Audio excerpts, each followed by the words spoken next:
Oxytocin injection clinical uses. 1. Induction or augmentation of labor. Oxytocin injection is commonly used to induce or augment labor in pregnant women who are past their due date or experiencing slow progress in labor. 2. Prevention and management of postpartum hemorrhage. Oxytocin injection is often administered after childbirth to help the uterus contract and reduce the risk of excessive bleeding.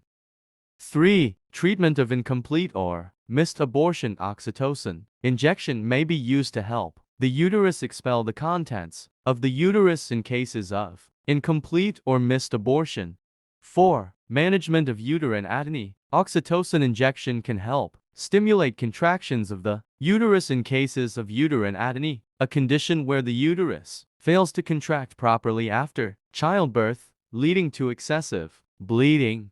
5. Control of bleeding during gynecologic surgery. Oxytocin injection may be used during gynecologic surgery to help control bleeding by contracting the uterine muscles.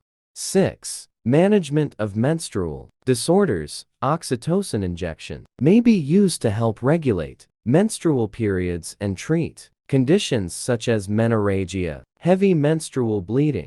7. Breast milk production. Oxytocin injection may also be used off-label to help stimulate breast milk production in breastfeeding women. It is important to note that oxytocin injection should only be used under the supervision of a healthcare provider and in the appropriate clinical settings to avoid potential risks and side effects.